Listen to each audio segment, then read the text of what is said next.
Dear student, welcome to Gateway of Future Institute. আমি Ashis sir.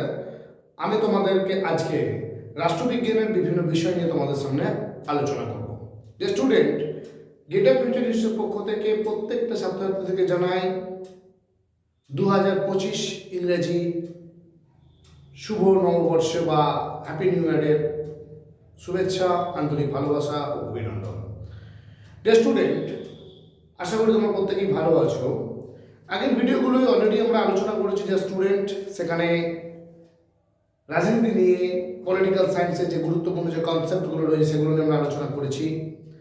আজকের এই ভিডিওটিতে আমি লেন্দি না করে জাস্ট ভিডিওটি যে মূল কন্টেন্ট, সেই কন্টেন্টের দিকে আমি অগ্রসর হচ্ছি। যে আজকের ভিডিওটা আমি আলোচনা করবো তোমাদেরকে স্টুডেন্ট, যে আজকের ভিডিওতে আলোচনা হবে ডিক্লাইন অফ পলিটিক্যাল থিওরি।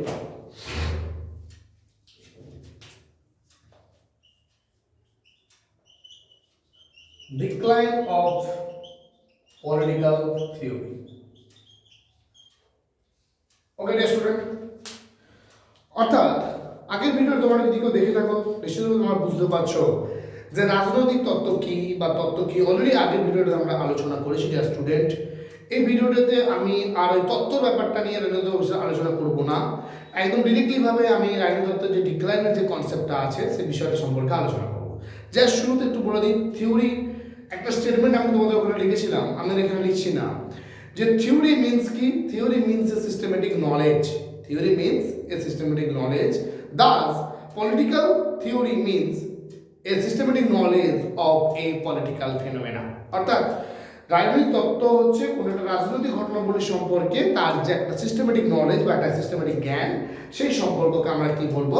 রাজনৈতিক তত্ত্ব। তত্ত্ব তো অলরেডি আগে আলোচনা করেছিলাম। ব্যাস, এবারে মূল কথা হচ্ছে রাজনীতিতে আমি আগে তোমাদেরকে ভিডিওটিতে আলোচনা করেছিলাম, যদি তোমরা না দেখে থাকো তোমরা ভিডিওটি দেখো। যে বলেছিলাম প্রাচীন কিসে, এথেন্সে বা স্পার্টার যে যুদ্ধ, সেখান থেকে তোমার বেরিয়ে এসে প্রাচীন গ্রিসের যে রাষ্ট্র দার্শনিক যারা ছিলেন, সক্রেটিস, প্লেটো, অ্যারিস্টটল, এবং যারা সফিস্ট দার্শনিক ছিলেন, প্রোটোগোরাস, পডিকাস, জর্জিয়াস, সেফিয়াস, অ্যান্টিপন, এরা তো ছিলই।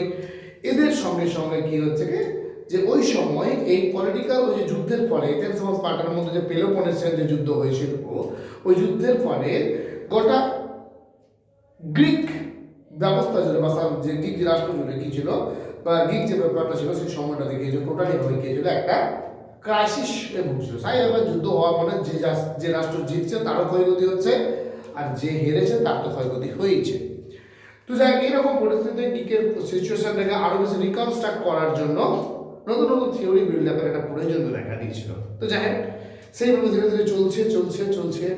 তারপর প্রাচীন যুগের পর গ্রিক যুগের পর রোমান যুগের পর মধ্যযুগে কিছুটা ল্যাক অফ সিচুয়েশন আসে পলিটিক্যাল থিওরি তৈরি করার ক্ষেত্রে। প্রথম পিরিয়ডটাতে, মধ্যযুগের প্রথম পিরিয়ডটাতে, মানে তোমার পঞ্চম থেকে যে পঞ্চম শতাব্দীর সময়টা ছিল, কি আমরা জানি অলরেডি ভাবে যেটাকে মিডিয়াবল পিরিয়ড বলা হয়ে থাকে।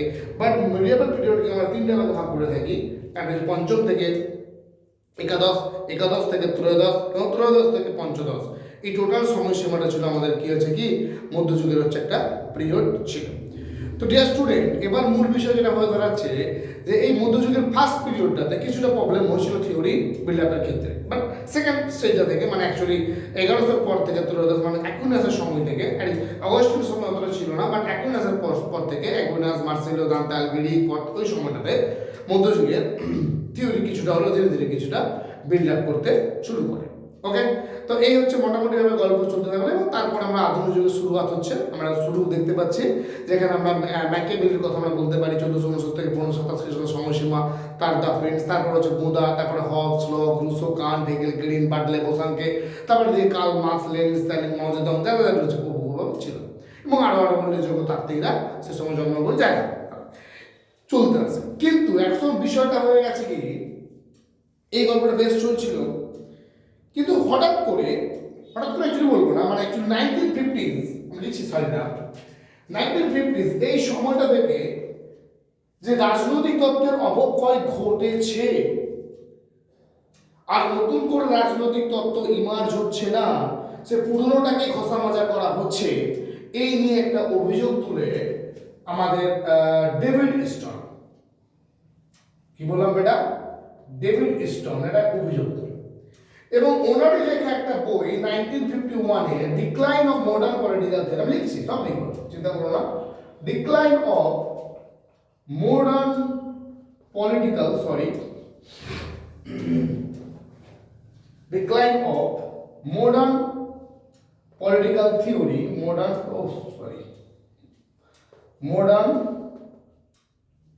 political theory, এটা বুঝুন।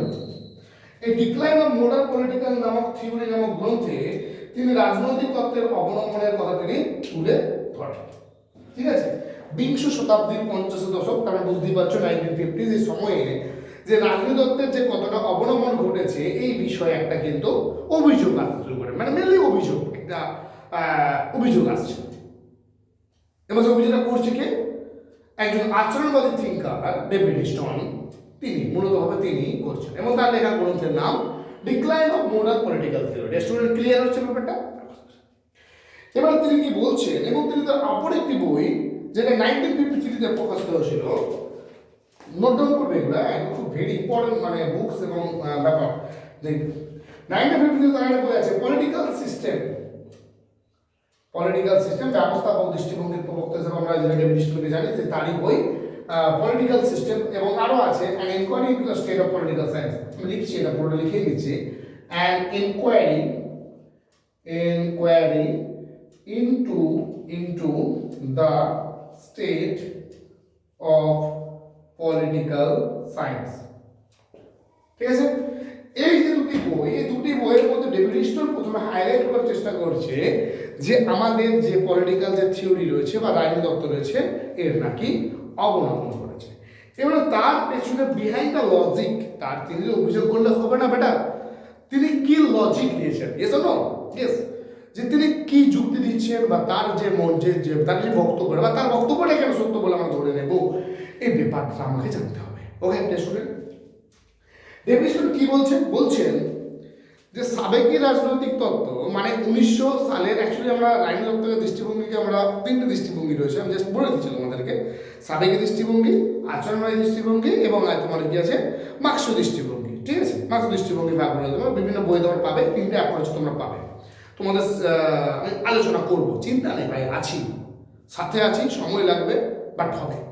ঠিক আছে, অ্যাপ্রোচগুলো রয়েছে 1900 সালের আগে পর্যন্ত যে সমস্ত যে চিন্তা ভাবনা ছিল সেটাকে আমরা কি বলে থাকি, আমাদের ফিলোসফিক্যাল অ্যাপ্রোচ আমরা বলে থাকি বা দার্শনিক দৃষ্টিভঙ্গি। 1900 সালের পরে যে সমস্ত দৃষ্টিভঙ্গি রয়েছে সেগুলোকে আমরা বলে কি আচরণবাদী দৃষ্টিভঙ্গি বলে থাকি, এবং তারপরে মার্ক্স দৃষ্টিভঙ্গি বলতে কার্ল মার্ক্সের সময় বা তার যে আলোচনা বা কার্ল মার্ক্স দৃষ্টিভঙ্গি যারা সমর্থক বা মার্ক্সবাদের যারা সমর্থক তাদের যে মতামত সেটা মার্ক্স দৃষ্টিভঙ্গি বলে থাকে। কিন্তু ব্যাপার হচ্ছে এই বিংশ শতাব্দীর 50 দশকে এই সময়টাতে গিয়ে থেকে আমাদের রাজনৈতিক তত্ত্বের বিরাট একটা অভিযোগ আছে রাজনীতির অপরাধ করেছে। মূল অভিযোগ কি, যে রাজনৈতিক তত্ত্ব যে সাবেকি যে রাজনৈতিক তত্ত্বের যে আলোচনা বেসিক্যালি কি হচ্ছে, কেবলমাত্র কল্পনা এবং ভাবনা চিন্তার উপর ভিত্তি করে গড়ে উঠেছে। এই তত্ত্ব কোনো রাজনৈতিক ঘটনা পর্যবেক্ষণের উপর বিশেষ গুরুত্ব আরোপ করে। প্রথম অভিযোগ কি, যে সাবেকি রাজনৈতিক তত্ত্ব কেবলমাত্র কল্পনা ও ভাবনা চিন্তার উপর বেস করে গড়ে উঠেছে, যেখানে আমরা কোনো রকম পর্যবেক্ষণের উপর কোনো গুরুত্ব আরোপ করা না। দ্যাট ইজ ট্রু, অবশ্যই, কারণ আমরা জানি যে 1900 খ্রিস্টাব্দে যে আলোচনা ছিল সেই আলোচনাটা ছিল মূলতভাবে ভ্যালুয়েটেড যে পদ্ধতি, মূলত যে এথিক্যাল যে পদ্ধতি, এই দুই পদ্ধতি মানে যেখানে মূল্যবোধের কথা বলা হচ্ছে, যেখানে উচিত অনুচিত ন্যায় অন্যায় ভালো মন্দের উপর বেস করে যে কোনো জিনিসের পর্যালোচনা করা হচ্ছে, অবজারভেশন করা হচ্ছে, যেখানে কোনো ঘটনা অ্যাকচুয়ালি কী ঘটলো, তার প্রেক্ষিতটা কী, তার পেছনে কারণটা কী ছিল, এই সমস্ত বিষয় সম্পর্কে যখন কোনো আলোচনা করা হচ্ছে না, তো স্বাভাবিকভাবে তার বিরুদ্ধে অভিযোগ আসতেই পারে। আসলে তুমি যেটা ফ্যাক্ট, যেটা তুমি ঘটেছে, যে ফ্যাক্টটা তুমি কি কজাল অ্যান্ড এফেক্ট যে রিলেশন রয়েছে বা কজাল থিওরি যে কথাটা বলে, সে জায়গায় তুমি মানে তুমি কর্ণপাত না করে বা দৃষ্টপাত তুমি না করে তুমি কি করছো, শুধুমাত্র ভাবনা বা কল্পনার ভিত্তিতে তুমি তোমার থিওরিকে বিল্ড আপ করার চেষ্টা করছো। দ্যাট ইজ ইম্পসিবল এবং দিস নট কি বলবো ট্রু, বা এটাকে সত্য বলে মেনে যায় না। ডেভিড স্টোন আরও বলেছেন যে এই সাবেকি রাজনৈতিক তত্ত্ব অতীতের বিভিন্ন সামাজিক ও রাজনৈতিক অস্থিরতা ও পরিবর্তনের মধ্য দিয়ে বিকশিত হয়েছে, যেটা আমরা অলরেডি দেখেছি প্রাচীন গ্রিস থেকে। যেমন প্রাচীনকালে গ্রিক দেশে, বলছিলাম যেটা প্রাচীনকালের গ্রিক দেশে বৈপ্লবিক সামাজিক অধ্যায় বিশ্বমণ্ডিত গ্রিক দার্শনিকদের আবির্ভাব ঘটেছে, ঠিক তেমনই 15 শতাব্দীতে ইতালিতে ষোড়শ শতাব্দীতে ও সপ্তম শতাব্দীতে ইংল্যান্ডে, অষ্টম শতাব্দীতে তোমার হচ্ছে ফ্রান্সে বিভিন্ন ধরনের সামাজিক ও রাজনৈতিক ঘটনাবলীর বা অস্থিরতার পরিপ্রেক্ষিতে বিভিন্ন রাষ্ট্র দার্শনিকদের আবির্ভাব ঘটেছে, এটা বলার কোনো উপায় নেই। কিন্তু তাদের যে ভাবনা চিন্তা ছিল মূলতভাবে বাস্তব থেকে কিছুটা হাটকে কল্পনা বা ভাবনা চিন্তার উপর গুরুত্ব আরোপ করে, যদিও ম্যাকিয়াভেলি কিছুটা রিয়েলিস্টিক ছিলেন ইত্যাদি বিষয় যায়। ইস্টন আরও বলে যে কার্ল মার্কস বলো, লেনিন, জন স্টুয়ার্ট মিল যারা রয়েছে এরাও প্রত্যেকে কিন্তু এই কল্পনাশীল চিন্তা ভাবনা দ্বারা কিন্তু প্রভাবিত হয়েছিলেন। এবারে তিনি কি বলেন, ইস্টন যুক্তি দিয়েছিলেন যে যখন অর্থনীতিবিদ, সমাজবিদ এবং মনোবিদরা সরকারের সিদ্ধান্ত গ্রহণের ক্ষেত্রে একটা সক্রিয় ভূমিকা পালন করছে এবং মানুষের আচার আচরণ নিয়ে সম্পর্কে একটা সিস্টেমেটিক স্টাডি করছে, তখন রাষ্ট্রবিজ্ঞানীরা সেই সমস্ত বিষয়গুলোকে অবজ্ঞা করছে। তাহলে প্রথম কারণ কি ছিল? প্রথম কারণ হলো যে সাবেকি রাজনীতিবিদ যারা আলোচ্য তত্ত্বের যারা প্রবক্তা যারা ছিলেন তারা মূলত ভাবনা বা কল্পনা দ্বারা সমস্ত জিনিসকে প্রভাবিত করেছে এবং যারা যেখানে বাস্তব ঘটনার তিনি কিন্তু গুরুত্ব কিন্তু আরোপ করেনি বা বাস্তব ঘটনার উপর তিনি কিন্তু তারা কোনো আলোকপাত বা কর্ণপাত বা যাই বলে না করেন তারা কেউ করেনি। কর্ণপাত কিন্তু করেনি, ঠিক আছে? ওকে ডিয়ার স্টুডেন্ট, হ্যাঁ, যে বিষয়টা তোমাদের ওটাই বলছিলাম যে পলিটিক্যাল থিওরি তার ডিক্লাইন যে অবনমন যেটা ঘটছে বা পতন যেটা ঘটছে সেই বিষয়টা সম্পর্কে আমরা দেখব। ওকে, তো এখানে এই হচ্ছে গল্প যেটা আমাদেরকে বললো যে ডেভিড কি বলছে যে যেখানে সমাজবিদ, অর্থনীতিবিদ যারা কি বলছে, মনোবিদরা যেখানে সরকারের বিভিন্ন সিদ্ধান্ত গ্রহণ বা অন্যান্য বিষয় সম্পর্কে আলোচনা করছে, কিন্তু সেখানে পলিটিক্যাল সায়েন্সকে অতীতেই পড়ে আছে বা কল্পনা জগতে পড়ে আছে, তার নতুন কিছু করে করছে না। এই হচ্ছে একটা ব্যাপার। তো এই হচ্ছে বিষয়, আর এখানে কিছু নাই। তাই ইস্টন অন্যান্য সমাজ বিজ্ঞানের বিষয়ের মতো বিহেভিয়ারাল পলিটিক্যাল সায়েন্সের উপর গুরুত্ব আরোপ করেছিলেন। কি বললাম? বিহেভিয়ারাল পলিটিক্যাল সায়েন্সের উপর গুরুত্ব আরোপ করেছিলেন। এই হচ্ছে মোটামুটিভাবে বিষয়। এবং বলেন যে সাবেকি রাজনৈতিক তত্ত্ব যেখানে সমস্ত ধরনের রাজনৈতিক ঘটনাকে মূল্যবোধের দিক দিয়ে বিচার বিশ্লেষণ করতো, কিন্তু আধুনিক রাষ্ট্রবিজ্ঞানীরা কোনো রাজনৈতিক ঘটনা ও মানুষের আচার আচরণকে ক্যাজুয়াল থিওরি বা হেতুবাদী দ্বারা বিচার বিশ্লেষণ করতো। এটা তোমার বলছিলাম, অর্থাৎ কি হলো, নর্মেটিভ অ্যাপ্রোচ বা এথিক্যাল অ্যাপ্রোচের পরিবর্তে যে মেন যে ভিউটার উপর গুরুত্ব আরোপ করা হয়েছে সেটা হচ্ছে কি ভাই, সিম্পল জিনিস, কজাল থিওরি বা কার্যকরণ সম্পর্ক বা হেতুবাদী তত্ত্ব বা যে পদ্ধতি ছিল সেটার উপর জোর দেওয়া হচ্ছে। তো এই কারণে বলছি যে প্রথমের দিকে যেটা আমরা ভাবনা চিন্তা করতাম সেই জায়গাটা তত্ত্বের অবনমন ঘটা বলতে সেই জায়গাটা যেটা আমরা 1900 সালের আগে বা যে সময়ের 1950-এর আগে যে তত্ত্বগুলো যেগুলো ঘটছিল তার অবনমন ঘটছে বলে তিনি সেটা মনে করেছিলেন। এই জায়গাটা তিনি কিন্তু আমরা বলতে চেয়েছিলাম, ঠিক আছে? পরবর্তীকালে আরেকজন থিঙ্কার, আমি তার নাম লিখছি এখানে, আলফ্রেড কোহবার্ন। কি বললাম? Alfred কোহবার্ন।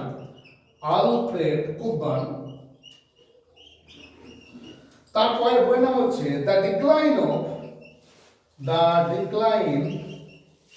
Of political theory. Decline of political theory নামক গ্রন্থে তিনি সেটাকে বোঝানোর তিনি চেষ্টা করছেন যে যেখানেও তিনি রাজনীতিতত্ত্বের কিন্তু অবনমন ঘটছে বলে আমরা সেটা বুঝতে পারছি বা দেখানো হচ্ছে। তিনি কি বলছেন? তিনি বলেন যে রাজনৈতিক তত্ত্ব পুঁজিবাদী এবং কমিউনিস্ট সিস্টেমের মধ্যে তার গুরুত্ব হারিয়েছে, কারণ পুঁজিবাদী ব্যবস্থা উদারনৈতিক গণতান্ত্রিক ধারণার দ্বারা প্রভাবিত হয়, যেখানে কোনো গণতান্ত্রিক রাজনৈতিকরা অবস্থান ছিল না, ইত্যাদি বিষয় আলফ্রেড কোহবার্নের মতে বর্তমান রাজনীতিতত্ত্বের অবলম্বনের জন্য কতগুলো কারণ দায়ী। কি কি কারণ সেটা আমি পরপর করে বলছি, তোমরা একটু শোনো, একটু মন থেকে খাতায় নোট ডাউন করে নাও। আর আমাদের এই সম্বন্ধে তোমাদের নোটস বা পিডিএফ যে আমার যা তোমরা বলো না কেন স্টাডি মেটেরিয়াল তোমরা পেয়ে যাবে, সেগুলো আমরা পিডিএফ আকারে তোমাদেরকে দিয়ে দেবো। আমাদের কোর্সগুলো লঞ্চ হচ্ছে, তোমরা কোর্সগুলোকে পারচেজ করলেই তোমরা ওখানে আমাদের যে ফ্রি যে ভিডিও মানে free mock test, free PDF ইত্যাদি তোমরা কিন্তু পাবে, কিন্তু নিশ্চিন্তের উপর পাবে, চিন্তার কিছু কারণ নেই, ঠিক আছে? তো মূল যে কারণ সেটা কি বলতে, বিগত 2.5 বছরের বেশি সময় ধরে ইউরোপের দার্শনিক যুক্তিনির্ভর ও মূল্যবোধ ও রাজনীতিতত্ত্বের ঐতিহ্য গড়ে উঠেছিল। বর্তমানে সেই ঐতিহ্যের অনুপস্থিতি, মানে কি বললাম, বর্তমানে সেই রাজনীতিতত্ত্বের ঐতিহ্যের অনুপস্থিতি লক্ষ্য করা যায়। মানে ব্যাপারটা কি, এতক্ষণ ধরে যে মূল্যবোধযুক্ত যে ব্যাপারটা ভাবনাটা ছিল সেটা অবনমন ঘটছে বা অবলুপ্ত হচ্ছে। দ্বিতীয় কি হচ্ছে, রাষ্ট্রীয় কার্যাবলীর ব্যাপক প্রসার বর্তমান দিনে রাজনৈতিক অবলম্বনের আরেকটা। অবশ্যই বর্তমান দিনে রাষ্ট্রের যে কার্যাবলী অনেক বিস্তারিত হয়েছে, অনেক প্রশস্ত হয়েছে, যেখানে আমরা কি বলছি, তাহলে শুধু একটা মাত্র মূল্যবোধ দিয়ে শুধুমাত্র তোমার কোনো রাষ্ট্রের যে কার্যাবলী তুমি সেটাকে বিচার করতে পারো না বা পারবেও না। এই হচ্ছে তোমার বিষয়। 3 নম্বর কি হচ্ছে, প্রায় সমস্ত ধরনের কাজের ওপর আমলাতন্ত্রের নিয়ন্ত্রণের ব্যাপকতার প্রভাব রাজনৈতিক তত্ত্বের মর্যাদা আছে আরেকটি কারণ। আমলাতন্ত্রের প্রাধান্য এটাও নাকি রাজনীতির অবলম্বনের একটা কারণ। অবশ্যই রাষ্ট্রের কর্মক্ষেত্র পরিধি বৃদ্ধি পাচ্ছে, এর অর্থ হলো কি, ডেফিনেটলি ভাবে রাষ্ট্রের কাজ বৃদ্ধি পাচ্ছে। আর রাষ্ট্রের যারা স্থায়ী প্রশাসক আমলারা, তাদের আমলাদের একটা বাড়াবাড়ন্ত দেখা দিচ্ছে, যেখানে দুর্নীতি বলো, লাল ফিতার বদল ইত্যাদি জিনিসগুলো দেখা দিচ্ছে। এরপরে কি হচ্ছে নাকি, যে রাজনীতি নাকি অবলম্বন করছে বলে ধরে নেওয়া যাচ্ছে। এই হচ্ছে গল্প। পরবর্তীকালে লিও স্ট্রাউস তিনিও রাজনীতির অবলম্বনের একটা গুরুত্বপূর্ণ কারণ তৈরি করেছেন। কোনটাকে? তার লেখা বই না, লিও স্ট্রাউস তার হোয়াট ইজ পলিটিক্যাল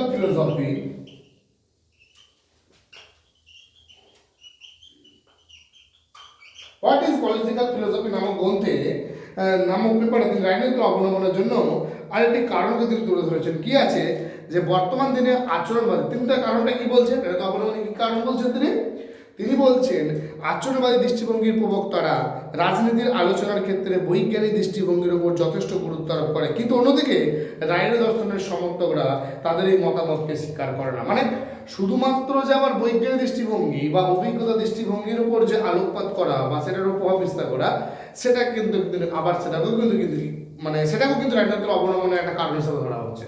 কারণ সেখানে মোরালিটি নেই, যেখানে নৈতিকতা নেই, সেটাকে রাজনীতি বলে স্বীকার করাও হচ্ছে না। এরকম কতগুলো বিষয় কিন্তু আমরা দেখতে পাচ্ছি। ঠিক আছে, এই হচ্ছে মূলতভাবে গল্প, আর আপাততভাবে এখানে কিছু নেই। পরবর্তীকালে আরেকজন থিঙ্কার দাঁতে জার্মিনে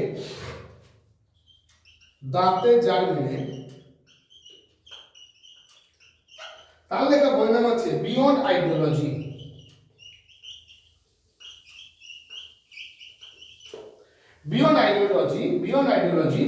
এই গ্রন্থে তিনিও রাজনীতির অবলম্বনের একটা কারণকে তিনি তুলে ধরেছিলেন।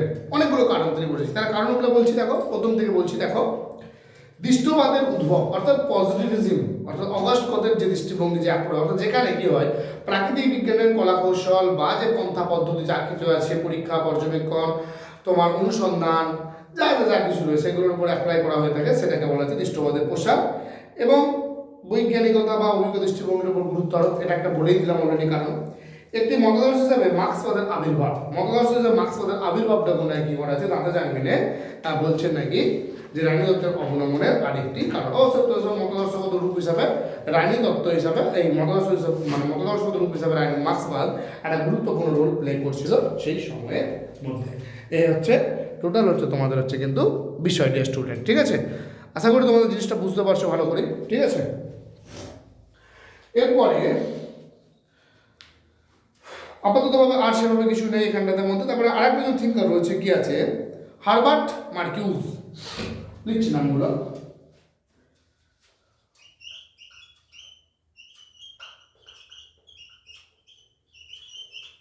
হারবার্ট মার্কিউস বলেন, তিনি বলেন যে আমরা সমাজ বা রাজনীতি সম্পর্কে বৈজ্ঞানিকভাবে আলোচনা ও বিশ্লেষণ করি, তখন সেটা খুব ঝুঁকিপূর্ণ। কারণ তিনি যুক্তি দেখান যে আমরা ল্যাঙ্গুয়েজ অফ সোশ্যাল সায়েন্সকে ল্যাঙ্গুয়েজ অফ ন্যাচারাল সায়েন্সের মধ্যে উপস্থাপন করতে চাই, তখন আমরা সমাজের স্থিতাবস্থাকে সমর্থন করি। অবশ্যই মুদ্রা কথা, আমরা ন্যাচারাল সায়েন্সের যে সমস্ত পন্থা পদ্ধতি, প্রাকৃতিক বিজ্ঞানের যে সমস্ত পন্থা পদ্ধতিগুলো আমরা কার উপর প্রয়োগ করছি, সমাজ বিজ্ঞানের উপর প্রয়োগ করছি। তাহলে এরপরে কি হচ্ছে, আমরা সমাজের মোটামুটি একটা স্টেবিলিটি বা তার স্ট্যাটাসকো বজায় রাখার জন্য বা তার স্থিতাবস্থা বজায় রাখার কথা আমরা কিন্তু বলে থাকি ইত্যাদি। তিনি উদাহরণ দিয়ে বলেন, যখন আমরা নির্বাচনের সময় মানুষের ভোটদানের পরিমাণকে রাজনৈতিক কাজকর্মে মানুষের অংশগ্রহণের পরিমাণ হিসেবে বিশ্লেষণ করি, সেটা সমাজের স্থিতাবস্থা রক্ষার্থেই সবচেয়ে বেশি গুরুত্ব দেয় বা পালন দেয়। এই হচ্ছে আমাদের যে হারবার্ট মার্কিউসের বক্তব্য। ঠিক আছে, আপাততভাবে এটা কিছু নয়। তারপর আরেকটু জিনিস রয়েছে, যেটা তোমাদের একটু বলে নিই আমি। একটা ডেভিড স্টোনের গল্পটা আরেকটু রয়েছে, একটু তোমাদের বলে নিই আমি। 1970 সালে ডেভিড স্টোন রাষ্ট্রবিজ্ঞান আলোচনার এক নতুন দৃষ্টিভঙ্গির সূত্রপাত করেন, যার নাম হচ্ছে কি পোস্ট বিহেভিয়ারাল অ্যাপ্রোচ। তাহলে কি হলো, 1900 খ্রিস্টাব্দের আগে হলো কি সাবেকি দৃষ্টিভঙ্গি, তারপরে 1950 এই সময়টা তোমাদের বলে দিলাম আচরণ দৃষ্টিভঙ্গি বা বিহেভিয়ারাল অ্যাপ্রোচ। এরপরে তোমার আছে কি 1970 দশক থেকে কি আসছে পোস্ট বিহেভিয়ারাল অ্যাপ্রোচ। কি বললাম? Post behavioural approach. এই পোস্ট বিহেভিয়ারাল অ্যাপ্রোচ অর্থাৎ কি বলছে উত্তর যে আচরণময় দৃষ্টিভঙ্গি, সেখানে আমরা কি বলতে চাইছি, যেখানে কেবলমাত্র অভিজ্ঞতাবাদী বা বৈজ্ঞানিক দৃষ্টিভঙ্গি গুরুত্ব আরোপ করে না, সেই সঙ্গে সঙ্গে মূল্যবোধের উপরও গুরুত্ব আরোপ করে। তিনি বলেন পলিটিক্যাল ফিলোসফিতে যেমন কল্পনা বা অনুমানকে প্রমাণিত করার জন্য এমপিরিক্যাল মেথড ব্যবহার করবে, ঠিক তেমনই পলিটিক্যাল সায়েন্সেও তাদের উদ্দেশ্য লক্ষ্যকে প্রমাণ করার জন্য পলিটিক্যাল ফিলোসফিকে ব্যবহার করবে। যেমন জন রল তার জাস্টিস সম্পর্কিত ধারণায় এমপিরিক্যাল মেথডকে গ্রহণ করেছিলেন, কার্ল পপার তিনি বৈজ্ঞানিক পদ্ধতির একজন সমর্থক হওয়া সত্ত্বেও বেশ কিছু সামাজিক মূল্যের কথা তিনি স্বীকার করে নিয়েছিলেন। এই হচ্ছে গল্প। মানে মুদ্রা কথা পলিটিক্যাল ফিলোসফি এবং পলিটিক্যাল সায়েন্স দুটো জিনিসকে একসাথে আলোচনা কথা বলে। আর ফিলোসফির মধ্যে আমরা কি পেয়েছিলাম? মূল্যবোধ, দর্শন, নীতিগত ইত্যাদি বিষয়গুলো পেয়েছিলাম। আর পলিটিক্যাল সায়েন্সের মধ্যে আমরা বৈজ্ঞানিক অভিজ্ঞতা দৃষ্টি পেয়েছিলাম। তাহলে কোনোটাকে যদি এককভাবে যে কোনো সিদ্ধান্ত নেবে বা কোন এককভাবে হয়তো অনলি ফর এমপিরিক্যাল অ্যাপ্রোচ বা বৈজ্ঞানিক অ্যাপ্রোচের কথা বলছে না, আবার কোথাও অনলি শুধু ভ্যালুয়েটেড বা মূল্যবোধ বা এথিক্যাল দৃষ্টিভঙ্গির কথা বলছে না, দুটো দৃষ্টিভঙ্গির উপরে গুরুত্ব আরোপ করার কথা এখানে বলা হচ্ছে পোস্ট বিহেভিয়ারাল অ্যাপ্রোচ। তবেই সেটা প্রকৃতভাবে হবে। সিবি ম্যাকফারসন, রবার্ট ডাল, জোসেফ সুমোপিটার যে এমপিরিক্যাল থিওরি বা ডেমোক্রেসির কথা বলেছিলেন তার বিরোধিতা করে র্যাডিক্যাল থিওরি ও ডেমোক্রেসির কথা বলেছিলেন ইত্যাদি ইত্যাদি বিষয়গুলো কিন্তু এখানে রয়েছে। এই হচ্ছে তোমাদের হচ্ছে কি আমাদের রাজনীতিতত্ত্বের অবলম্বনের একটা যে ব্যাপার। এবারে তোমাদের এখানে এই জিনিসটা আমরা প্রত্যেকে নোট ডাউন করে নাও। এরপর তোমাদের নতুন একটা জিনিস জানতে করবো যে পলিটিক্যাল থিওরিক্যাল ডিক্লাইন যে হলো সেই সম্পর্কে যে ডিবেট আমরা দেখতে পেলাম, বিতর্ক। ডেভিড স্টোন একরকম বলছে, অন্যান্য তাত্ত্বিকরা একরকম বলছে, আলবার্ট কোকবার্ন বলছে, তোমার লিও ক্লাউস বলছে, ডাক্তার জার্মিনে বলছে, হার্বার্ট মার্কিউস বলছে, এটা যে বলতে শুরু করলো।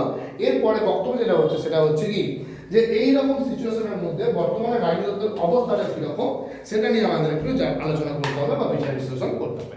বর্তমান সিচুয়েশনটা কি সেটা আমি দেখছি।